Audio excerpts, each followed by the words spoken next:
ሰላም ውድ ተመልካቾቻችን እንደምን ሰንብታችኋል? ይህ የስጦታዎቻችን ፕሮግራም ነው። ጥሩ ጊዜ እንዲሆንላችሁ እመኛለሁ። ጌታ ኢየሱስ ክርስቶስ ዘመናችሁን ይባርከው። ከኛ ጋር እንደምትቆዩም ተስፋ አደርጋለሁ። ዛሬ ጋበዝኩላችሁ እንግዲህ እንግዳችንን ያው ታውቁታላችሁ በተለያየ ሁኔታ ላይ እግዚአብሔርን የሚያገለግል እግዚአብሔር ሰው ነው። ፓስተር አመሉ ጌታ ይባላል። እኔ አመሉ ጌታ የሚለው ራሱ ሳስብ ፓስተር ይገርመኛል መገጣጠሙ ራሱ እና አመልህ መልካም ነው ማለት ነው። እንግዲህ በጌታ ተናግረውባል ስትወለድ ጀምሮ ተናግረውባል ማለት ነው። አመሉ ጌታ ብለው ያባት ስም ጌታ ስለሆነ ማለት ነው። እግዚአብሔር ይመስገን። አንዳንዶቹም እንዲሁም ያው በጌታ ስም ያባቱን ስም ቀየረ በጌታ ስም ይላሉ። ግን አባቴ ጌታ ነው ከመጀመሪያ ስሙ አንተ ተቀይሮ ነው ይመስላችኋል? አዎ ግን ጌታ ነው ያባቴ ስም። ደስ ይላል። እግዚአብሔር ይመስገን። በጣም ደስ ብሎኛል ዛሬ እንግዳችን ስለሆንክ ጊዜህን ሰተን ደግሞ ከኛ ጋር ስለምታሳልፍ በጣም ደስ ብሎኛል። ብዙ ነገር ካንተ እንደምናገኝ አስባለሁኝ። እንግዲህ ባለፍክባቸው ዘመኖች ብዙ ነገር እናወራለን። ውትድርናና ክርስትና ምን ይመስላል በሚለው ወታደር ቤት ሆኖ ጌታ ማግኘት ቀላል አይደለም። ወታደር ቤት ሆኖ ጌታ ማገልገል ቀላል አይደለምና ብዙ ያለፍክባቸው ነገሮች እየነገርከኝ ነበር። እሱን እንግዲህ ወደ ተመልካቾች በካሜራችን እናደርሳለን በያሉበት ማለት ነው። እንኳን ደህና መጣ። አመሰግናለሁ። እንኳን ደህና ቆየሽ ስለሰጠሽኝም ስለዚህ እድል በስጦታዎቻችን ፕሮግራም ስምና ባንቺ ስም እግዚአብሔር ይባርክሽ ማለት እወዳለሁ። እግዚአብሔር ይባረክ። አንድ ቃል በጣም ውስጥ የሞላች ነገር ስላለች እሱን ብለህን ከዛ ወደ ጥያቄዎች ይገባለሁ።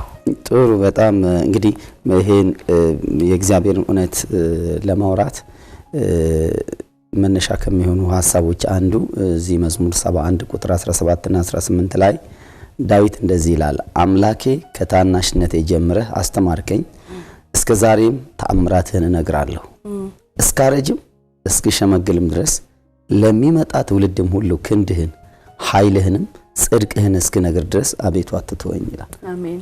ዳዊት እድሜ ይፈልጋል፣ ረጅም እድሜ። ያውም እድሜ ብቻ ሳይሆን የሚመጣው ትውልድ 100 ዓመት አልፎት ሌላ የሚቀመጣው ትውልድ ማየት ይፈልጋል።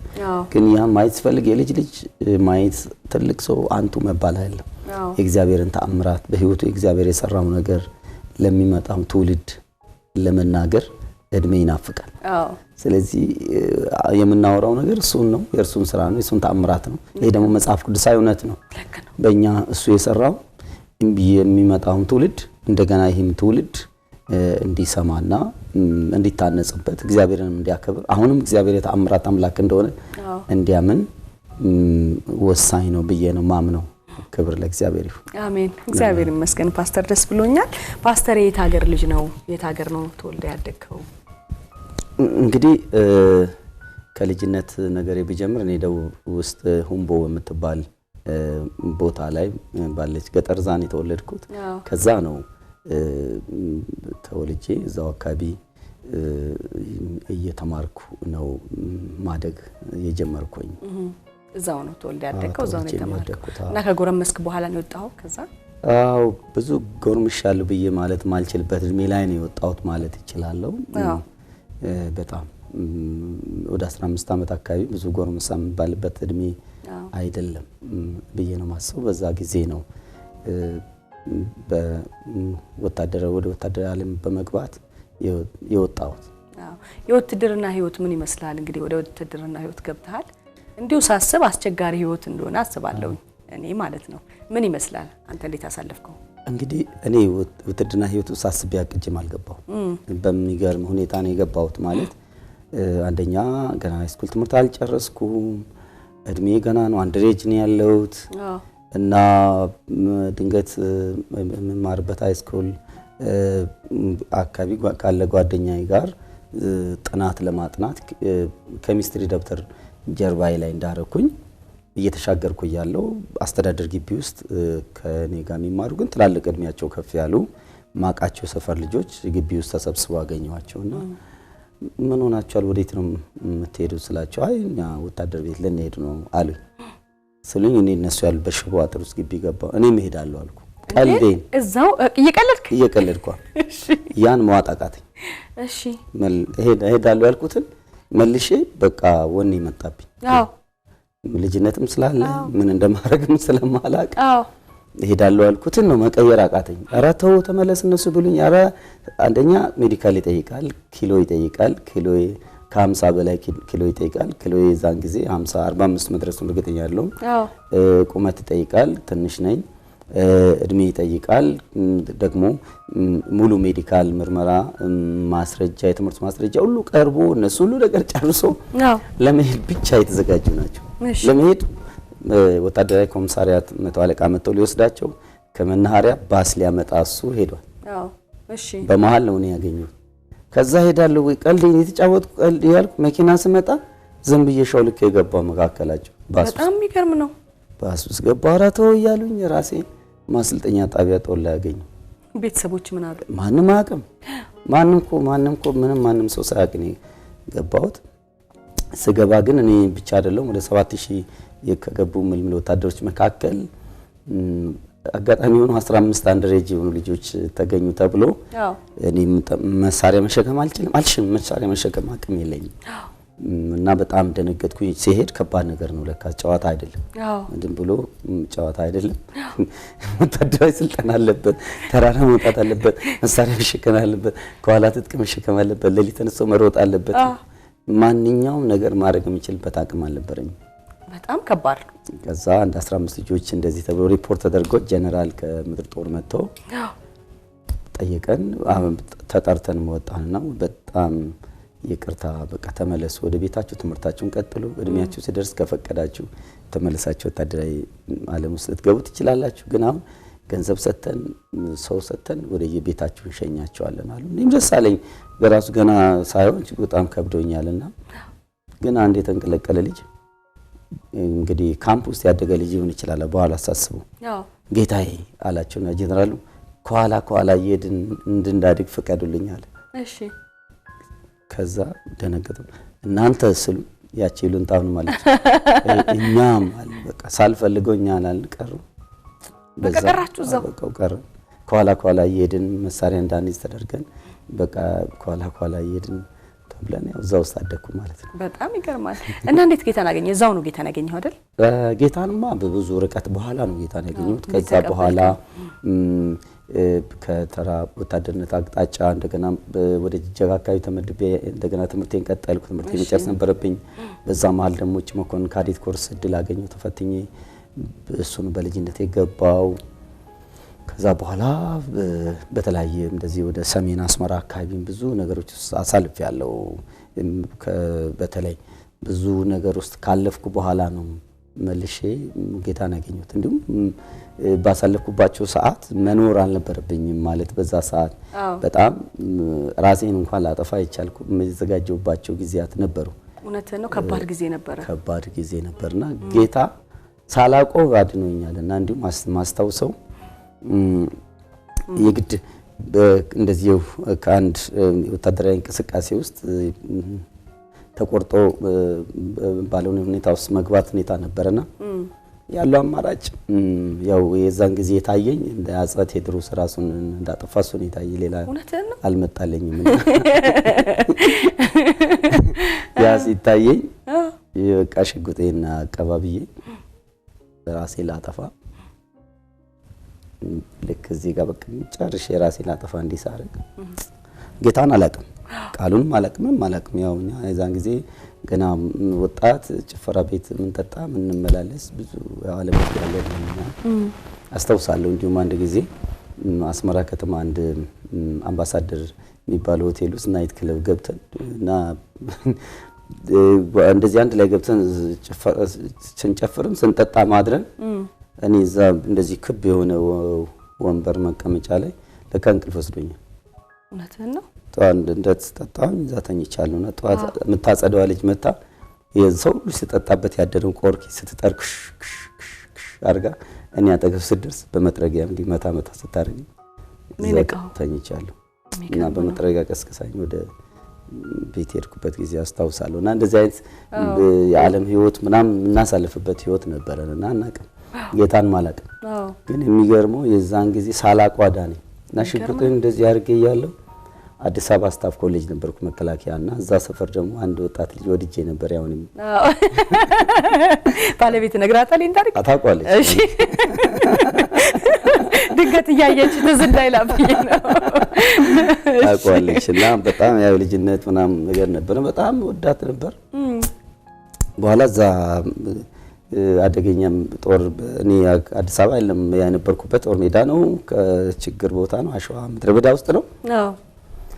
እና የዛን ጊዜ ጌታ ራሱ እንደዚህ ቢገለጥ አላውቀው፣ ግን ሽጉጥ እንደዚህ እንዳለው ከነሽንሽ ነው ከነቀምሷ ወደ ልቤ እሷ ስትመጣ ጣልኩት። አሸዋ ላይ ሽጉጥ። እውነት ነው? አዎ። በሷ በኩል እሷን ጥዬ እንዴት ሞታለሁ ብለህ? የሚገርም በሷ አዳነኝ። በኋላ አልቀጠልንም። አዎ። እና በኋላ አልቀጠልንም፣ ግን ያው በሷ ምክንያት አድርጎ አዎ ጌታ ኑር አለኝ እንጂ በቃ የመጨረሻዬ ብዙ ነገሮች ገጥሞኛል። ብዙ ከባድ የሚባሉ የመኪና ጋር የተያዙ አደጋ የሚመስሉ ነገሮች በጣም በቃ እንዲህ ሞት የሚባሉ ነገሮች ብዙ እየተሳለሙኝ አልፏል። ግን በጣም የመጨረሻዬ ደግሞ ብዬ የምለው ራሴን በራሴ ማጠፋበት ያቺ ሰዓት ነበረች። ግን በምንም ሁኔታ ያቺ ልጅ እንደ እንትን ያመጣልኝ እንደ ራእይ እንደማይ አሁን ሳስበው እንደ ራእይ ያመጣልኝ። በቃ እንደዚህ ፊቴ እዛ በረሃ ውስጥ ቆመች። አይኔን ከፍቼ ሳይ የለችም። አይኔን ጨፍኜ ነው ላጠፋ የተዘጋጀሁት። ግን ቆማ አየኋትና ጣልኩ። ሳይ አይኔን ስከፍት ልጅቷ የለችም። ግን ሽጉጡን መልሼ አላነሳውም። ለመትረፍ ምክንያት ሆነ። ብዙ እንደዛ አይነት ነገሮች በህይወቴ አልፌ ነው በኋላ ነው እንግዲህ ወደ ጌታ የመጣሁበት መንገድ ውስጥ የገባሁት። በርግጥ ወደ ጌታ የመጣሁትም እንግዲህ አዛኛው መንግስት ላይ ነው። ሁለተኛ በዚህ መንግስት ውስጥ ተመልሼ ሙያተኛ ስለነበርኩ መከላከያ መግባት ነገር ነበረኝ። ስመለስ ናዝሬትን የተመደብኩት የመከላከያ ናዝሬት ዴፖ አለ፣ እዛ ነበር የተመደብኩት። እዛ እየሰራው እያለው እዛ ደግሞ መኮድ ላይ ነው የኢትዮጵያ አማኑኤል ህብረት ቤተክርስቲያን ወይም የታድሶ እንቅስቃሴ። መኮድ ማለት የመከላከያ ሸራ ስፌት ፋብሪካ፣ እዛ ነው እንቅስቃሴው የተጀመረው። ከዛ ወደ ናዝሬት ቅዱስ ማርያም ካቴድራል ሄዶ የሰራተኛ ጉባኤ ተብሎ ሰኞ አርብና ሮብና አርብ ምሽቶች ላይና ከቅዳሴ በኋላ ወርጧ ጠዋት ፕሮግራም አለ እና የከተማው ሰራተኛ ናዝሬት ሁሉም ከተማው ሰራተኛ የሰራተኛ ህብረት ተብሎ ማታ ማታ ይካፈላል። ያን ጊዜ ነው ፓስተር ዳንኤል በጣም እግዚአብሔር የቀሰቀሳቸው ጊዜ ነበርና ያው እንደዛ ይሄድኩ እንደማንኛውም ሰራተኛ ይሄድኩ እንደ ኦርቶዶክስም ስለነበርኩኝ በዛው በደም ማክረር በጣም አጠናከር ጀመርኩኝ። ገዳምም ምንም መሄድ በተለያየ ቦታ መዞር ማስቀደስ በጣም የበለጠ ደግሞ ግን ስራዬ እዛ ካምፑስ ሰራለሁ። ወጥቼ ያን ጊዜ መቶ አለቃ ነበርኩኝ። በኋላ ያከረን እንደዚህ ያረግን ስንሄድ በርግጥ ሰው ጌታን የተቀበለበት መንገድ በተለያየ መንገድ ነው። አንዱን ኃጢአት ሲቶ ሁለተኛ አንዱን መጠጥ ሲቶ በተለያየ ነገር ሲቶ እኛ ጉባኤ እንሄዳለን፣ እግዚአብሔርን ቃል እንማራለን። ግን የቀነስን መጣን። እኔ ያው ይሄ ናይት ክለቡን ተውን መጠጣቱን በደንብ ተውንና አያት ተስከሩ ተብሏልና ሁለት ድራፍት ጠጥቼ ምራት በልቼ ገባለሁ። ሁለት ድራፍት እንዳሰከማል ተስከሩ ተብሏል። እንደዛ ነው ምገባ በቃ ስርዓት ያለው ሰው ምናምን ብዬ ግን አልተለወጥኩም። አንድ ጓደኛ ያለ ደግሞ እሱ በደንብ ደግሞ ገባ አድርጎ ይጠጣል። እሱ ባለ ትዳር ነው እና ለምን በኋላ ለምን ሳባት አንይዝም ወደ ማለት መጣ። እሺ በቃ መቁረብ አለብን፣ ሳባት መያዝ አለብን በደንብ ብለን ከዛ ናዝሬት ጓደኛዬ ገብርኤል ቤተክርስቲያን አባ ጴጥሮስ የሚባሉ አሉ። እሳቸው ይሻሉኛል አለ። አይኔ ደግሞ እሳቸው አይሻሉኝም። አባ አእምሮ የሚባሉ ማርያም ያሉ እንዲሁ ሳያቸው ድክምም ያሉ ነገር ናቸው። እንዲሁ በጣም ያሳዝኑኛል። በቃ እሳቸው አባቴ ነፍስ አባቴ ቢሆኑ ጥሩ ነው። ኃጢአቴም ቢሆን ለእሳቸው እናዘዛለሁ ብዬ ከዛ ወሰንን። ጠዋት ተነሳን ከስራ ከመሄዳችን በፊት። ከዛ እኔ ወደ 12 ነጥብ የሰራሁትን ኃጢአቶች ብዬ የምላቸው እንጂ 12 ብቻ ነው እንደ ገና ሳልነግራቸው ጽፌ ወደ 12 ይዤ ሄድኩ። ማለዳ 12 ሰዓት አካባቢ ከህጄ ከሰንበቴ ከሚያድሩበት ቀሰቀስኳቸውና ጠሯቸው። አንድ እንደዚህ ቀመጫ ላይ ተቀምጦና ምን ፈልገህ ነው ስለኛ አይ የነፍስ አባት እንዲሆኑ አንሳ መግባት ፈልጌ ነው አለ። ሳቃሉና ቁጭ ብሎ ምን አድርጋል ስለ ያው ጽፌ ያለውንም በዝርዝር እስላም ስጋ በልታል። አይ ያልበላሁበትም የለም ከዛ እሺ ካልጋ ወድቃል ወድቃለሁ ምናምን ሰው ገላል አልገደልኩም ምናምን አልኳቸው። ሳቁና ስማ እኔ ያንተ ነፍስ አባት መሆን አልችልም አለ። እንዴት? ያንተ ነፍስ አባት እግዚእነ ክርስቶስ ነው አለ። ያንተንም ኃጢአት ማስተሰረይ እኔ አልችልም። ኃጢአትን ኢየሱስ ክርስቶስ የሚያስተሰርይልህ ቤት አለ። ሂድና ጓዳ ተንበርክክ። አንተ የሚገርም ነው። እሳቸው ሂድና ተንበርክክ ንስሐ ግባ ይቅር በለኝ በለው ይሰማል። እኔ ያንተ ነፍስ አባት መሆን አልችልም። እሱ ነው ያንተ ነፍስ አባት። እና ይሄን ዝርዝሩንም ዝም ብዬ ነው የጠየቅኩ። ይሄ ብቻ ነው ኃጢአት የሰራውን ሁሉ እሱ ያውቀዋል የሰራው ተራሱ በተራሳው እሱ ያውቀዋል። ለካስ እኔ ዘርዝሬ ምን በየቀኑ ያጠፋነውን ጥፋት እኮ ምን ተዘርዝሮ ለቀን ራሱ 12 አይበቃም። ለቀን ቀን አንተ እድሜ ልክ የእድሜ ልክ በኋላ መንገድ ላይ እየተመለስኩ በጣም ተናደድኩባቸው። ጤነኛ አይደሉም፣ ትክክል አይደሉም። እንደዚህ እዚሁ ቤት ሆኖ እንደዚህ ነፍስ አባት መሆን አልችልም ይላሉ። እንዳልናገራቸው ትልቅ ሰው ናቸው፣ ይከበራሉ፣ አባት ናቸው። ስለዚህ እየተናደድኩ ስመለስ መንፈስ ቅዱስ ለካስ አሁን ሲገባኝ አው ለካስ ሰው የሰው ነፍስ አባት መሆን አይችልም። እውነት ነው። ለካስ ሰው የሰውን ኃጢአት ማስተሰረይ አይችልም። እውነት ነው። ለካስ ኃጢአትን ማስተሰረይ የሚችል ብቸኛው ኢየሱስ ክርስቶስ ነው። ለካስ ውስጤ እንደዛ ይሰብከኝ ጀመር፣ ይናገረኝ ጀመር። ቤቴ ራቀኝ፣ እጄ አልቅሼ ንስሐ እስኪገባ ድረስ ማለት ነው። በቃ ሄድኩኝ፣ ቤቴ ገባኝ። በቃ እሳቸው ያሉት ነገር ተንበርክኬ በቃ ንስሐ ገባሁ፣ አለቀስኩ፣ ወጣልኝ። አሜን። የዛች ቀን እኔ ድራፍት ከሚባል ነገር ተለያየሁ። የዛች ቀን ህይወቴ ተቀየረ። ሌላው ሁሉ ተቆረጠ። ያ ጓደኛ የዛኛው ጋር ሄደው ነበር። ለአንድ ወር በቀን 250 ስግደት ሰጡት። እየሰገደ ግን አንዳንድ ቀን ሰክሮ ይገባል። እውነት ነው። እና በዛ መልኩ ነው ጌታን የተቀበልኩት በሳቸው በኩል። በሳቸው በኩል በጣም ነው የሚገርመው። አባ አምሮ ናቸው በእውነት እግዚአብሔር ባርካቸው፣ በርቶላቸው እዛ ያሉ ናቸው ማለት ነውና አንዳንዴ አግኝታችሁ ታውቃለህ? ከዛ በኋላ አግኝቻቸው አላውቅም። ከዛ በኋላ የሚገርም ነው። የሚገርም አጋጣሚ ነው። እግዚአብሔር ይባረክ፣ እግዚአብሔር ይመስገን። ታዲያ እምነትና ውትድርና እንዴት አስኬድከው? ወዲያው ወደ እስከ ስራ ለቀቅ ወይስ ውትድርና ውስጥ እያለ ቀጠልክ? ወይ ረጅሙን ጊዜ ውትድርና ውስጥ ሆኜ ነው በጌታ አሳልፍኩት። በመሰረቱ ትልቅ መሰሪያ ቦታ ነው። ትልቅ እንዲዙም ብሎ ክርስትና አሁን አይነት ክርስትና ማለት አይደለም። በጣም በውስጡ ስደት ያለበት፣ መከራ ያለበት፣ ግምገማ ያለበት፣ መገፋት ያለበት፣ መኖርም አለመኖር ያለበት እያንዳንዷ ውሎ ማለት ነው ጸጋ የሚጠይቅበት የእግዚአብሔር እጅ የሚጠይቅበት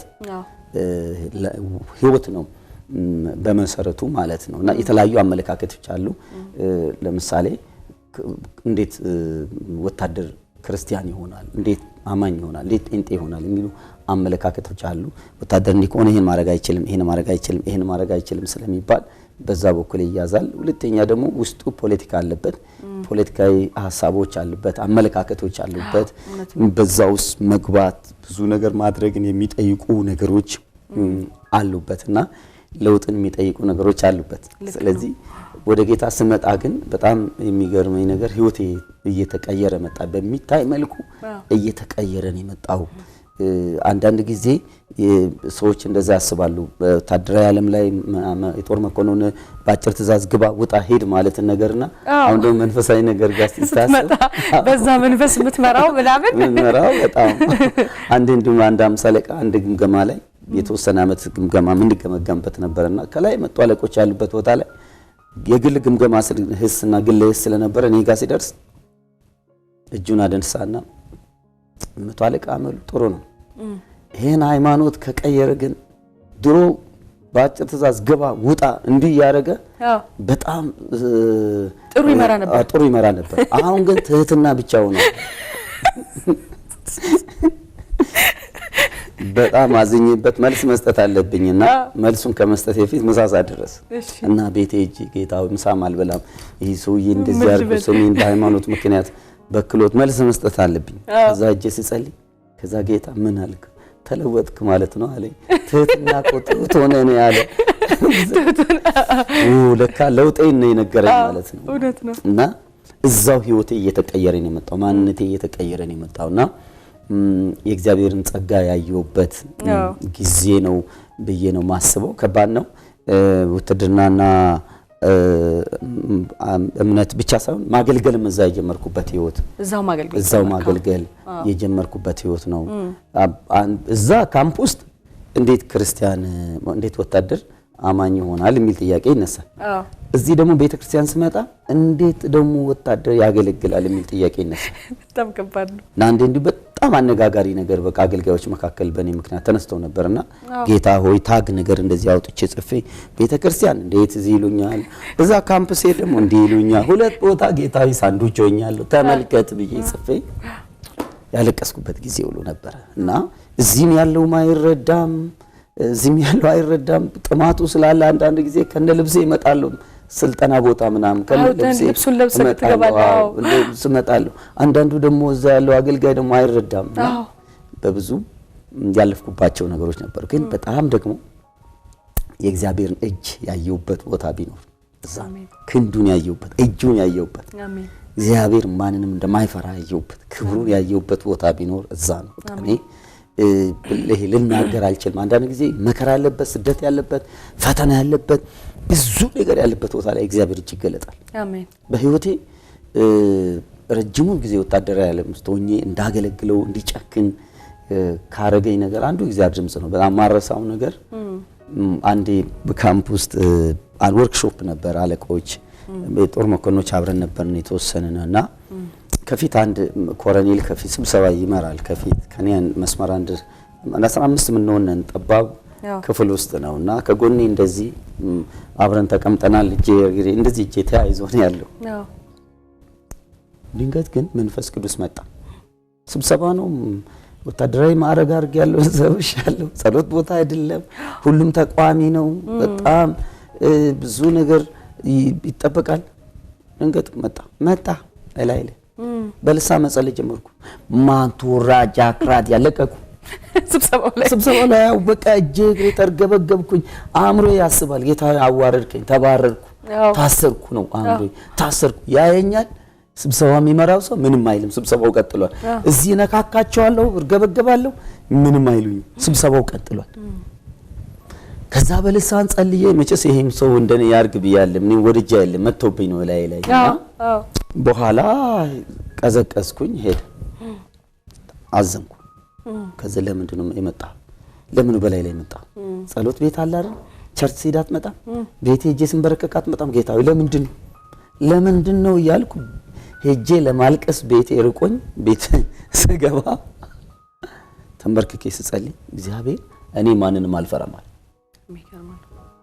ለካ እግዚአብሔር ኮሎኔል ማይፈራ ጀነራል ማይፈራ የጦር አለቃ ማይፈራ መድፍ ታንክ ማይፈራ ማንንም የማይፈራ አምላክ አሜን ያ ጉልበት ሆኖ ጦር ሜዳ ውስጥ ከዛ በኋላ ያ ናዝሬት ነው ከዛ በኋላ በተለያዩ ቦታዎች ላይ በድፍረት ጌታን እንዳገለግል እስከ ሞት ድረስ ወስኜ እንዳገለግል ይፈልግ እስከ መረሸን ድረስ ቢሆን ጌታን ለማገልገል እንዲቆርጥ ያረገኝ ድምጽና እንዲቆርጥ ያረገኝ ነገር ለካ እግዚአብሔር ቀጣይ አጀንዳ ቀጣይ ስራ ቀጣይ አገልግሎት ስለነበረው በህይወቴ ላይ ያን የመጀመሪያ ነገር እንዳመጣ አስተውሳለሁና ቀላል ነገር አይደለም በብዙ ከዚህ ከውትድርናው ጋር በተያያዘ መልኩ በዛ ወታደር ህይወት ውስጥ ብዙ ነገሮችን አይቻለሁ ብዙ የእግዚአብሔርን እጅ እንደዚያም ይመስሉ እጆችን አይቻለሁ ከሚሊተሪው ጋር የተያዙ ስራዎችን እግዚአብሔር ሲሰራ አንዴ እንዲሁ ማስተዋወሳለሁ እንደዚሁ ዛው ናዝሬት ታንከኛ ያለው ውጪ ኖራለና ያመት ፈቃድ ወስጄ አንድ ወር ጾም ጸሎት ገባውና ጾም ጸሎት እየጸለይኩ 15ኛው የተወሰነ ቀን ላይ ሰርግ ነበር የቅዱሳን ሰርግ ናዝሬት መጀመሪያ አካባቢ የሚጋቡ ወገኖች ነበሩ ሰርጋቸው ላይ አጃቢ ነበርኩኝ እንደ እሁድ ሰርጉ ላይ እስከ ማምሻውን ድረስ አጅቤ ከነሱ ጋር ቆይቼ ሰኞ ጧት ጀምሮ ጸሎቴን ግማሽ ቀን ጸለይኩና ከጸሎት ቦታ ውስጤ እዛ ሰርግ ቤት እጄ እንድጠይቃቸው ውስጤ ይሰማል ከዛ አርጂን በሚባለው መንገድ አቅጣጫ በእግሬ ይርኩ ያለው መነጽር አድርጌ ያለው እንዲሁ ጃኬት አድርጌ ይርኩ ያለው በሆነ ርቀት ላይ ቢያንስ 50 ሜትር ርቀት ላይ ሁለት ወጣት ወንዶች ይሄዳሉ መንፈስ ቅዱስ ሌቦች ናቸው አለ የሚገርም ስለኝ እናንተ ልጆች ቆሙ አልኳቸው ቆሙ መቶ አለቃ መሉ እባላለሁ። እዚህ ታንከኛ ነው የምሰራው። ሪፖርት ደርሶኛል። ሰረቃችሁት ነገር ወዲያው ከዛ ጋር ይመጣልኝ ነገር ማለት ነው። እሺ ሌቦች ስላሉኝ ብቻ ነው ምን እንደማልም አላውቅም። ግን ካፌ መጣው ማንነቴን መቶ አለቃነቴንና ታንከኛ እንደምሰራ ሲቪል የለበስኩት ነው። ሽጉጥ እንኳን አልታጠቅኩም። ሲቪል የለበስኩት እና ከዚህ ሰዓት ጀምሮ እስረኞች ናቸው ስል እሱን የሰረቀዋል ልጁ ማለት ነው። እኔ አይደለም እሱን የሰረቀዋል። ከዛ እንደገና ሪፖርት ደርሶኛል የሰረቃችሁት እያልኩ ከየት ነው የሰረቃችሁት ስል ከሰርግ ቤት። አንተም ትሄድበት ሰርግ?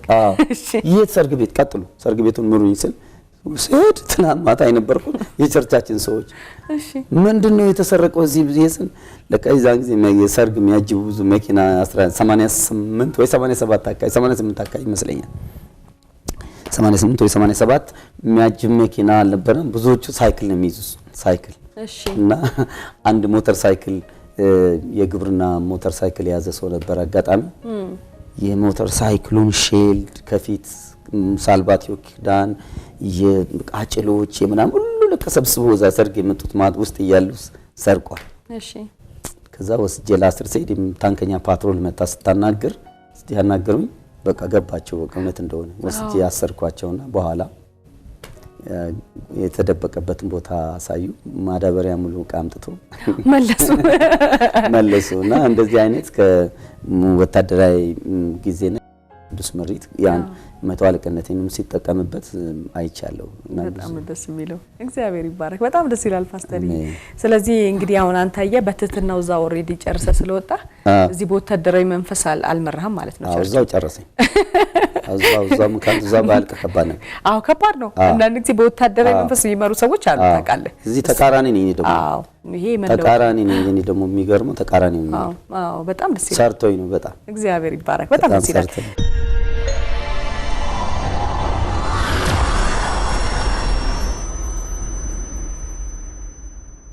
ጌታ ይባረክ። እንግዲህ ብዙ ነገሮችን እኔ እምነትና ወታደራዊ ህይወትም ስባል በቃ መልሼ ማስባቸው እግዚአብሔርን ክብር ያየውባቸው በዛው በቀጥል ምን አይነት አገልጋይ እንደሆነ ያላቀም አይደለ? የእግዚአብሔርን ክብር ያየውባቸው በተለይ ኦጋዴን ላይ ከናዝሬት ወደ ኦጋዴን ድንገት ቀየሩኝ። ከባድ ነው ወደ ኦጋዴን መቀየር ማለት እዱ በጣም ከባድ ነው ማለት በደርግ ጊዜም የተቀጣ ሰው ነው የሚሄደው። አጥፊ ወንጀለኛ የተባለ ሰው ባይለ ስላሴ ጊዜም የተቀጣ ሰው እዛ ከሞተ ይሙተው። ወይኔ ጉድ በጣም ከባድ ነው። አንዴም 40 ምናምን ይገባል። ቀን እንዳተኙ ይባላል እንዴ ናዲሱ ደግሞ አደገኛ ጃርዲያ ውሃ አለ። ብዙ ሰው እዛ ላምልጥ የሚባልበት ቦታ አለ። ከተቀጣ አጥፊ ሰው ወደዛ ነው የሚላከው።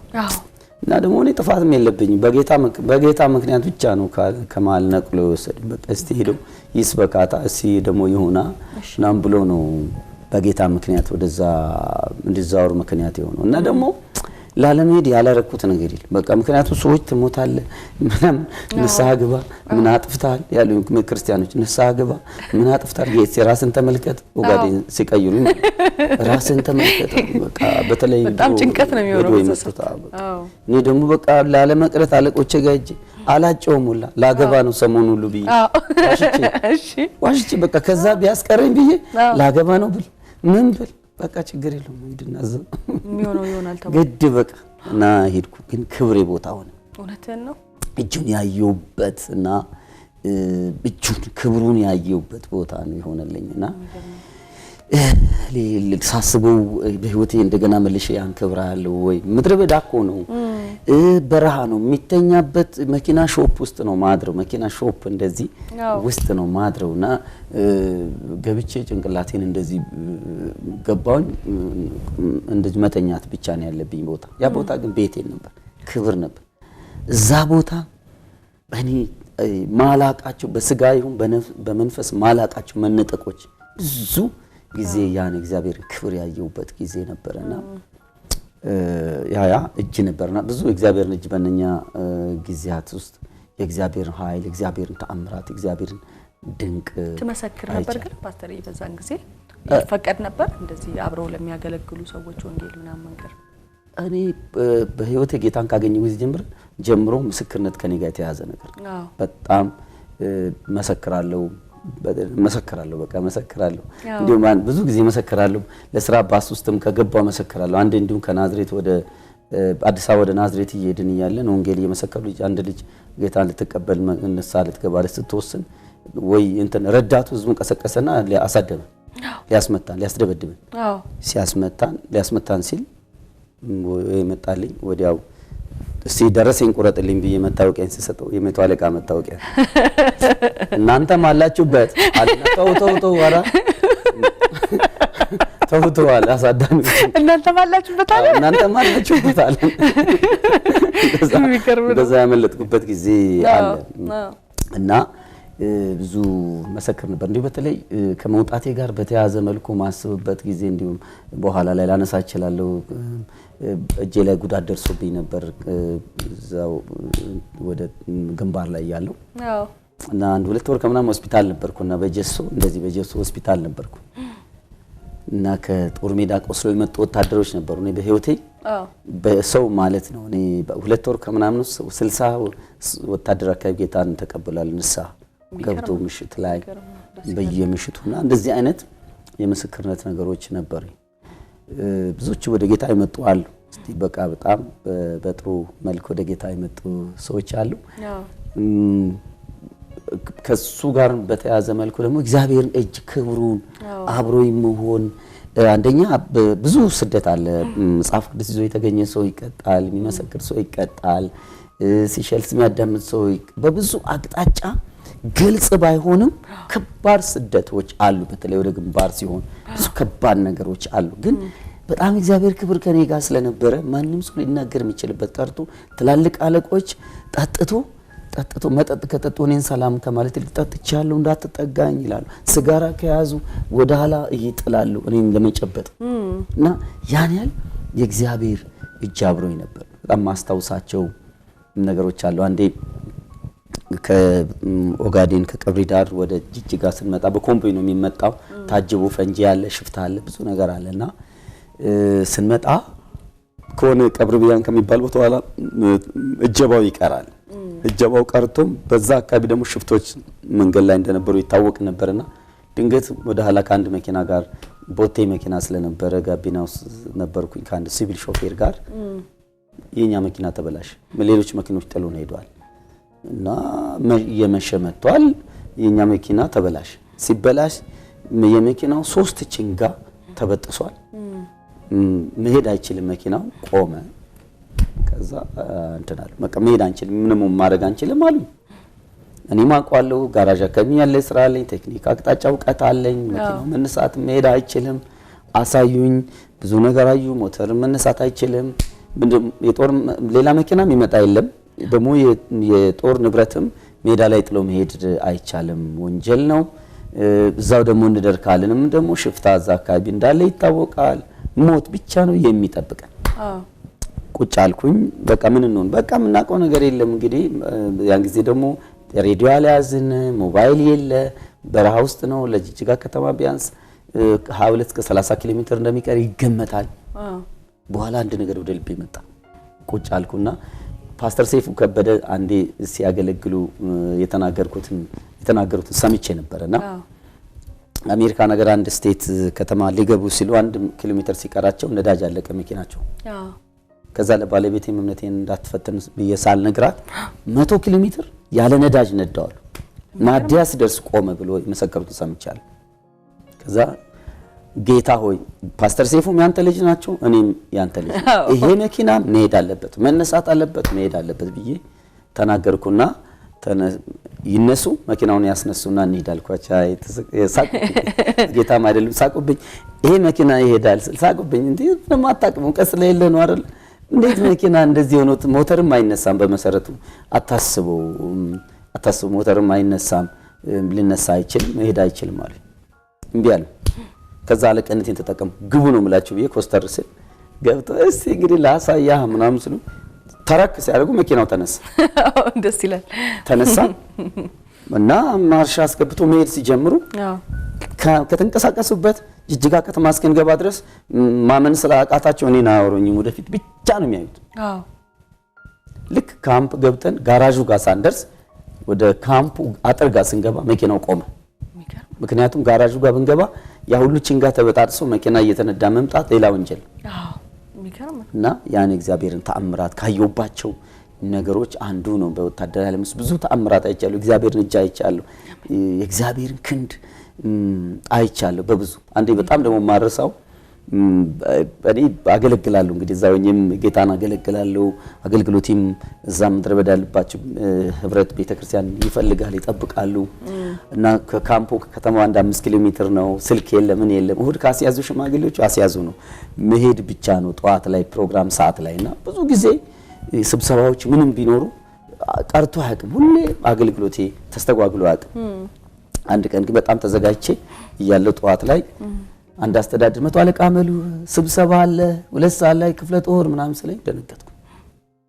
አልነግራቸው እኔን በሰዓቱ ይጠብቁኛል፣ ጉባኤ ይጠብቀኛል። ከዛ ምንድነው ማድረግ ያለብኝ? ጌታዊ ኃላፊነቱ ያንተ ነው ብዬ ሚሊተሪ ልብሴ ለብሼ በቃ ኃላፊነቱ ያንተ ነው ማገለግልበትን አጀንዳ ብቻ ይዤ ወደ ስብሰባ ሄድኩ። 2 ሰዓት ተኩል ስብሰባ ተጀመረ።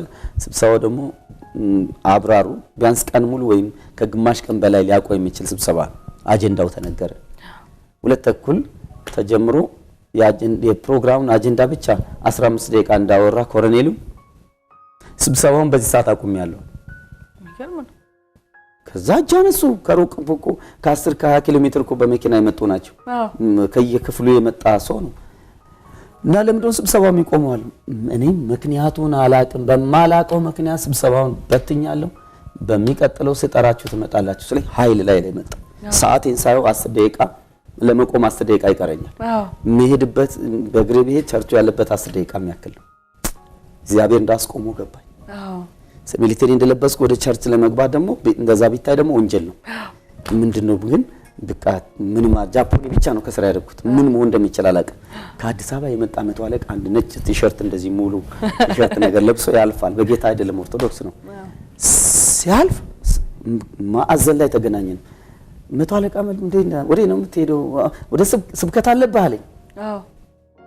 ስለኝ አዎ አልኩት። ስለው በል የኔ ልብስ ስበካ አለና ልብሱን አውልቆ በቦዲ ጃፖኒ ብቻ ወደ 5 ኪሎ ሜትር በጣም በእድሜው ትልቅ ሰው ወደ ገባ ሄጄ ልክ ፓሪ ወረደ ገባ።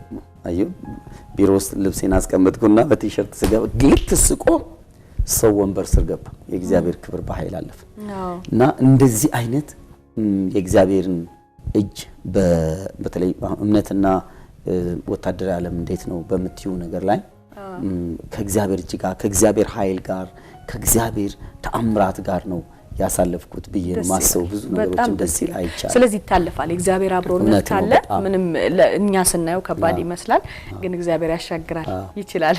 በጣም ደስ ይላል። ጌታ ይባረክ። ፓስተርዬ በጣም ወደ ኋላ መለስከን፣ ብዙ ነገር እንድናስብ አደረከን። በጣም ነው ደስ የሚለው።